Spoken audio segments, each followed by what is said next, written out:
À une époque où les gens appellent le bon mauvais et le mauvais bon, il y a une parole du Seigneur. À une époque où ce qui est faux est appelé juste et ce qui est juste est appelé faux, il y a une parole du Seigneur. À une époque où des millions de gens s'éloignent de la vérité, pas après pas.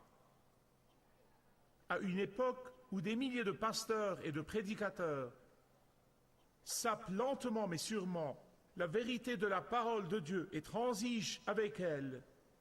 À une époque où beaucoup sont incapables de tenir sous le feu et la pression de la culture, à une époque où l'ensemble des dénominations chrétiennes qui croyaient et enseignaient la parole de Dieu s'en sont maintenant séparées, nous avons une parole du Seigneur.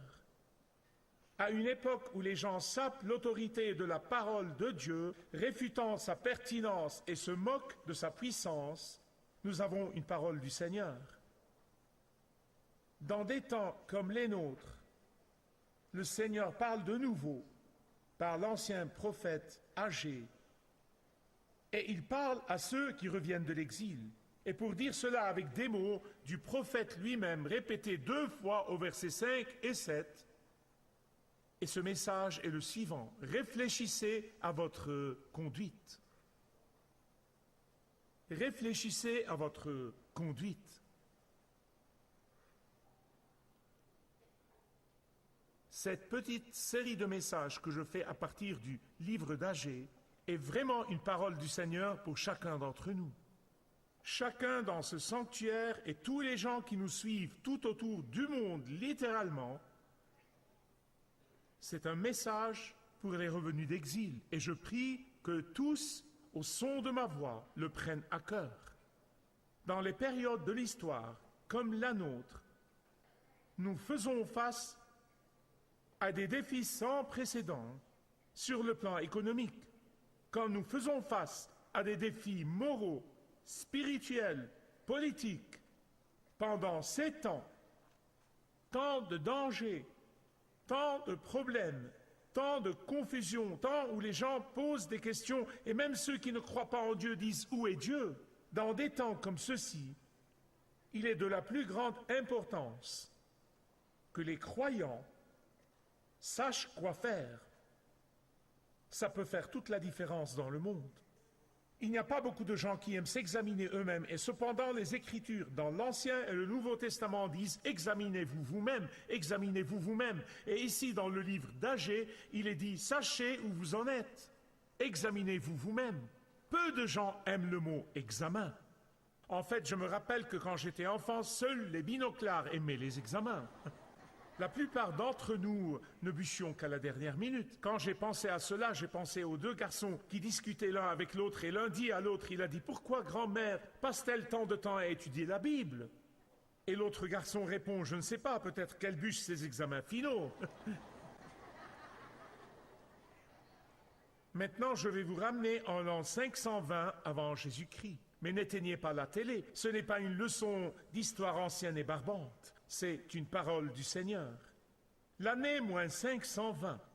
L'année moins 520 aurait pu être juste une année comme une autre. Mais dans l'histoire d'Israël, c'était une année très significative. Elle était si importante dans la pensée de Dieu qu'il a dû envoyer un de ses prophètes très spéciaux pour apporter une parole à son peuple en ce temps de crise. Crise de la foi, crise de l'engagement, crise de la consécration, si bien que Dieu a dû envoyer le prophète Agé afin de donner une parole à son peuple.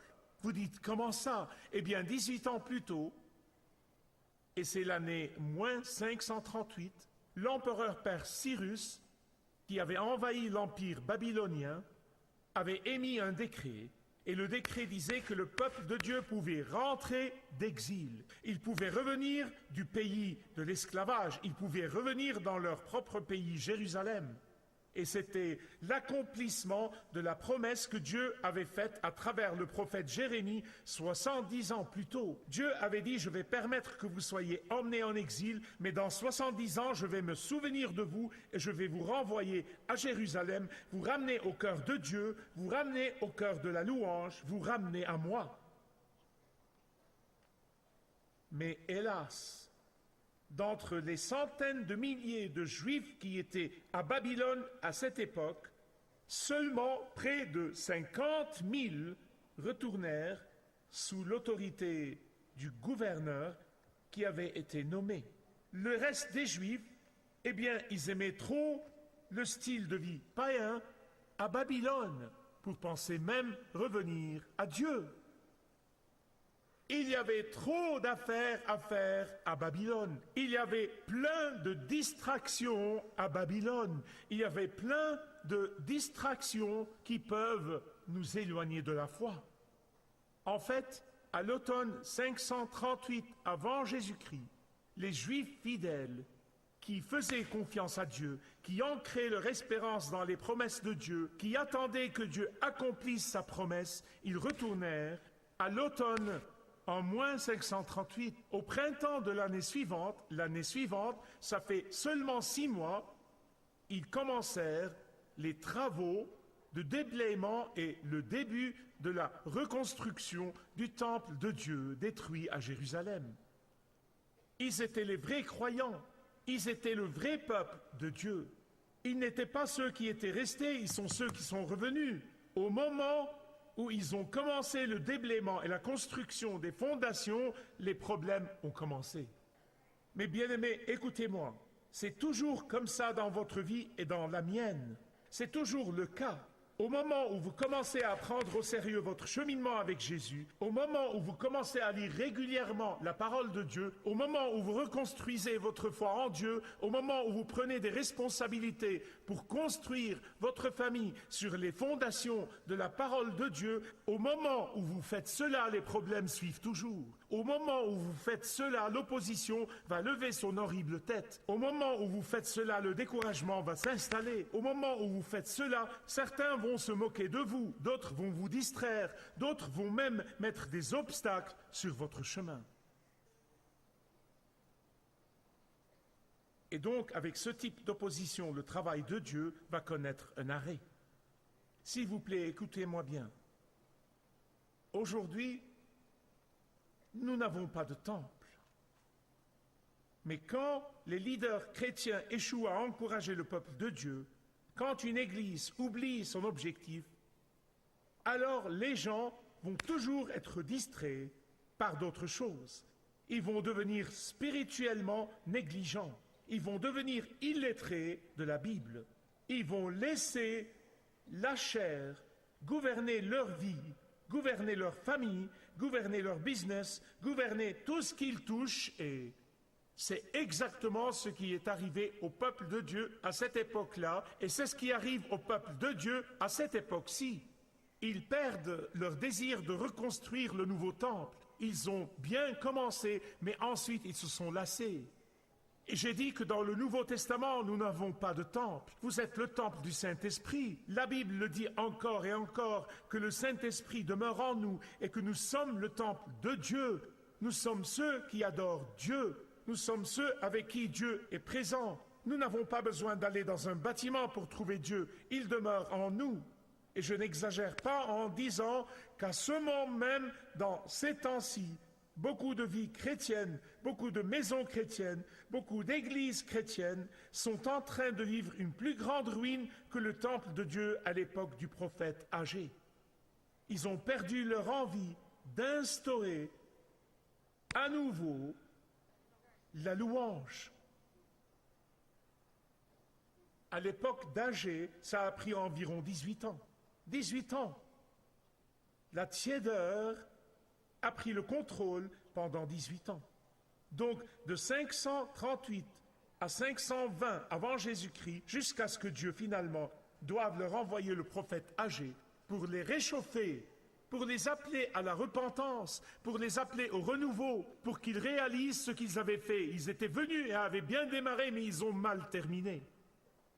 Pour les avertir des conséquences de ne pas demeurer forts, pour les avertir du danger d'abandonner à mi-parcours, pour les avertir des terribles conséquences du fait de perdre leur intérêt dans la priorité de Dieu.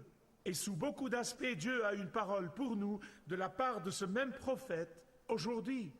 Soyez prévenus du danger de ne pas construire vos maisons sur les fondations de la parole de Dieu. Soyez avertis du danger d'être trop occupés par les problèmes de la vie et de vous éloigner. Soyez prévenus du danger de suivre la culture populaire. Soyez prévenus de négliger votre vie spirituelle. Soyez avertis. Qui est ce prophète âgé? D'où est-il venu? Nous n'avons pas la moindre idée. C'est un des prophètes dont nous ne connaissons pas grand-chose. Mais c'est aussi bien parce que vous voyez, le messager n'est rien, c'est le message qui est tout. La vérité, c'est qu'Agé est un des tout derniers prophètes que Dieu envoie dans l'Ancien Testament et qu'ensuite, il n'y a plus eu de révélation. Il n'y a plus eu de parole du Seigneur. Il y a eu Agé, Zacharie et Malachie, et puis c'était fini. Mais ce message est très simple, c'est vraiment un message très simple. Mais c'est aussi un message très différent du reste des prophètes. Les messages des prophètes étaient toujours pour ceux qui étaient pleins de péché, qui vivaient vraiment une vie de péché, et ceux qui s'auto-justifiaient devaient se repentir parce que le jugement de Dieu est derrière la porte. C'est le message de tous les prophètes, mais le message d'Agé est très différent. Il l'est vraiment, vous dites pourquoi? Parce que son audience étaient les croyants.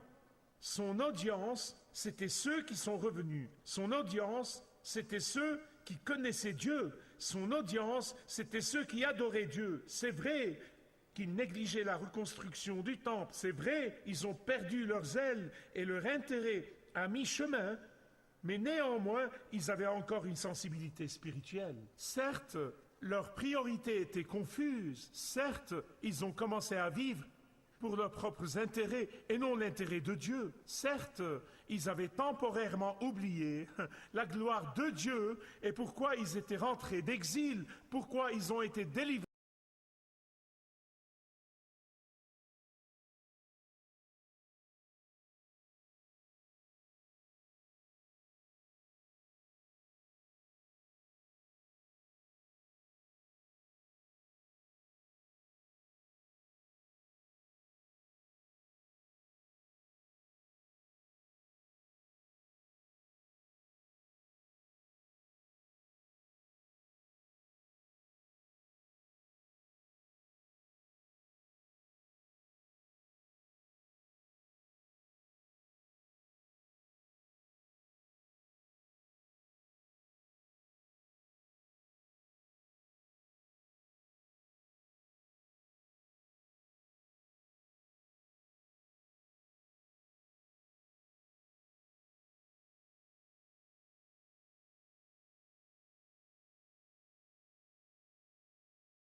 libérés de l'esclavage. Certes, ils avaient complètement changé d'objectif, mais néanmoins, écoutez, ils étaient le bon peuple au bon endroit, faisant la bonne chose pour la bonne raison. Et ce sont mes 4 points. Ce sont les 4 points du message. Si vous prenez des notes, écrivez-les. Comme je commence aujourd'hui à passer en revue le livre d'Agée, ce message est pour le bon peuple qui est au bon endroit, qui fait les bonnes choses et qui les fait pour les bonnes raisons. C'est ce dont parle le message. Il s'adresse à tous ceux qui croient dans le Seigneur Jésus-Christ, tous ceux qui proclament le connaître comme leur sauveur et Seigneur personnel. Qu'est-ce que je veux dire par le bon peuple? Est-ce qu'il y a un bon peuple et un mauvais peuple? Oui. Leur dévotion et leur zèle est au-delà de tout doute. Après tout, ils auraient pu rester à Babylone, mais ils ne l'ont pas fait. Ils ont choisi de retourner au cœur de Dieu, ils ont choisi de retourner au Seigneur, et c'est la raison pour laquelle ils ont été appelés le reste. Le mot reste fait toujours référence à ceux qui sont restés, c'est de là que ça vient, ils sont restés des croyants fidèles, en dépit de l'opposition, en dépit des difficultés, en dépit des distractions. Mais parmi les centaines de milliers de Juifs qui sont en esclavage à Babylone, une poignée seulement de 50 000 est rentrée. C'est tout. Donc voici le bon peuple. Ce n'étaient pas ceux qui s'étaient compromis, ce n'étaient pas ceux qui avaient un cœur partagé, non, c'était le bon peuple. En fait, 42 360 pour être exact, plus 7 337 serviteurs et 200 chanteurs. Eux seuls sont rentrés. Ils ont quitté la vie de confort, ils ont quitté la vie facile, ils se sont consacrés à Dieu.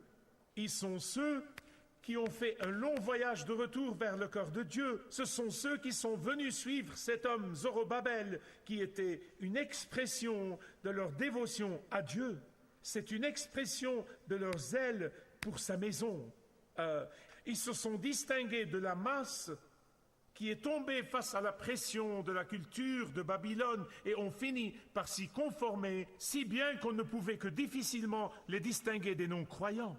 Ce message d'Agée est pour ceux qui déclarent connaître le Seigneur Jésus-Christ, ceux qui lui sont soumis comme leur Seigneur, ceux qui l'ont choisi comme sauveur de leur vie. Ce message aujourd'hui est pour ceux qui n'ont pas trempé leur manteau dans la teinture du péché, pour ceux qui refusent de se conformer à cette société de plus en plus séculaire, pour ceux qui ont tenu ferme face à la pression du compromis.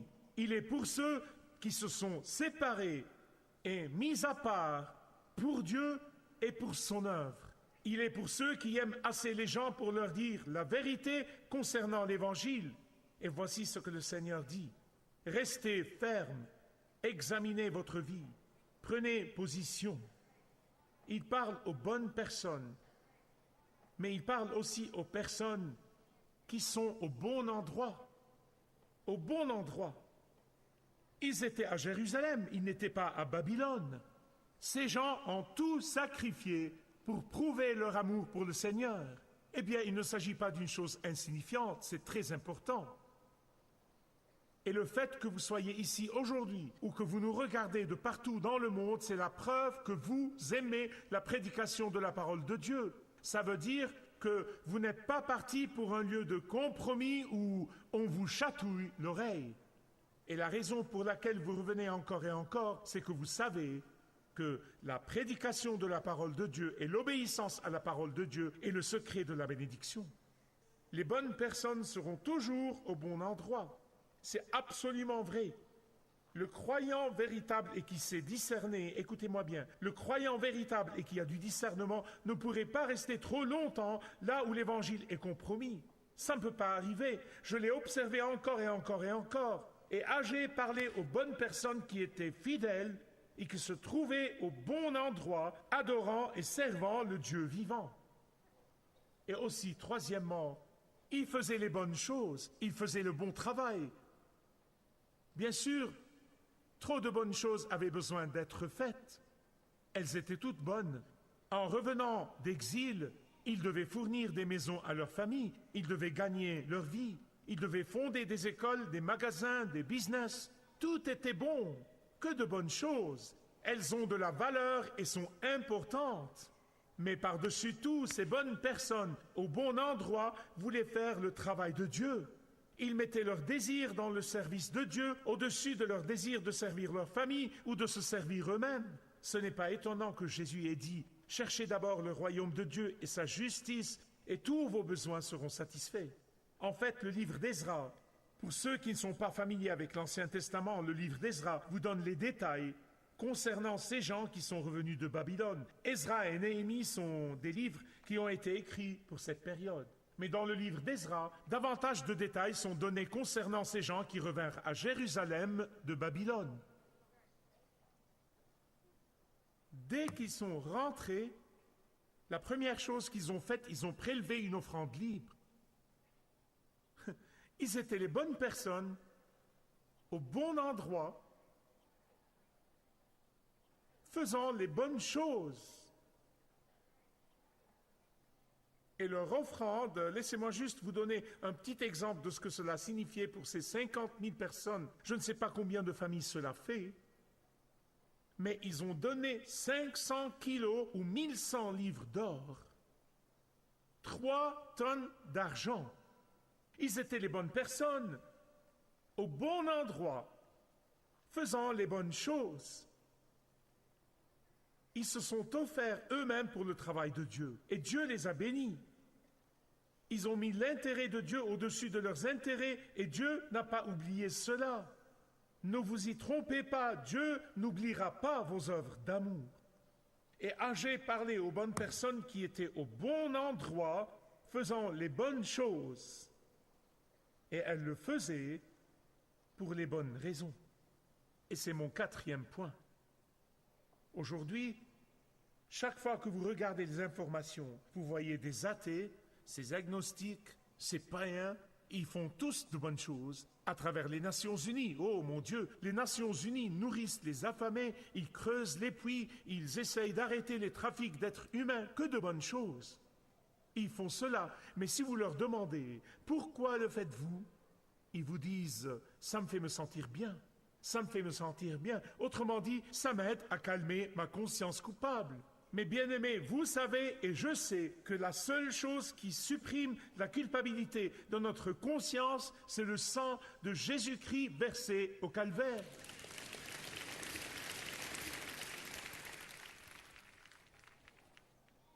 Mais quand le peuple de Dieu sert, quand les gens de Dieu donnent d'eux-mêmes, ils le font pour les bonnes raisons. Ils le font comme une action de grâce pour leur rédemption. Ils le font par gratitude pour leur salut.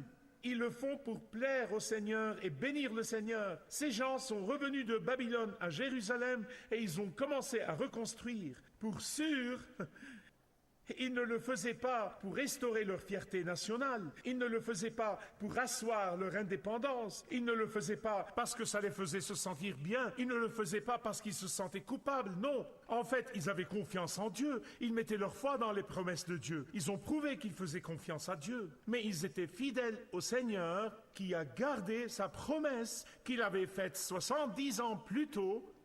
Et ils avaient confiance en Dieu. En reconnaissance pour la fidélité de Dieu, ils sont revenus à Jérusalem.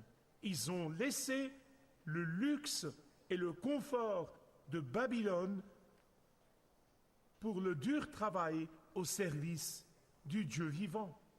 Ne ratez pas ce que je vais vous dire, mais tragiquement, ils sont maintenant tentés d'abandonner avant que le travail soit achevé. Ils ont été tentés de dire « Nous avons assez fait, nous avons assez donné, nous avons assez servi, nous avons assez prié. » Et cette tentation vint au moment le plus crucial de l'histoire du peuple de Dieu. Le moment le plus crucial. Toujours Satan vous tentera d'abandonner au moment le plus crucial. Et bien aimé, quand je regarde autour de moi et que je vois les saints de Dieu qui ont prié pour le renouveau, les saints de Dieu qui voulaient voir Dieu faire son œuvre avec puissance, les saints qui ont du zèle pour l'Évangile, et ce zèle est indéniable, mais ils sont maintenant découragés. Bien-aimés, c'est maintenant le moment crucial, et je crois vraiment que c'est une parole prophétique. Tant de croyants sont découragés, tant de croyants sont découragés aujourd'hui et veulent prendre du recul. Ils veulent laisser tomber aujourd'hui. Ce n'est pas le moment de tomber dans la tentation d'abandonner. Ce n'est pas le moment de perdre espoir. Ce n'est pas le moment d'arrêter d'aller au groupe de prière. Ce n'est pas le temps de se montrer à l'église un peu après le début et de partir quelques minutes avant la fin en vous prenant pour des géants spirituels. Ce n'est pas le moment. C'est le moment d'envoyer un texto à tous vos contacts qui dit « Hey, je vais à l'église aujourd'hui, venez avec moi ». C'est le moment où l'œuvre de Dieu a besoin d'être reconstruite. Nous ne construisons pas de bâtiments, merci Seigneur, il a pourvu pour tous les bâtiments dont nous avons besoin. Mais c'est le moment de commencer à construire le royaume de Dieu. Les Israélites fidèles faisaient face à ces tentations et ils y sont tombés. Ils y sont tombés. Dans le prochain message, nous allons voir s'ils ont tenu compte des paroles du prophète. L'avertissement du prophète ou non. La question est, tiendrez-vous compte de ces paroles? Les prendrez-vous comme une parole de Dieu et un avertissement pour nous de ne pas lâcher la prise? Allez-vous considérer votre cheminement? Allez-vous renouveler votre zèle?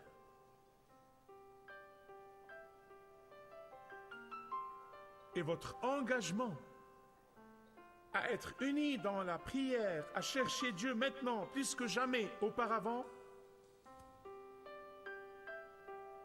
Examinez votre vie.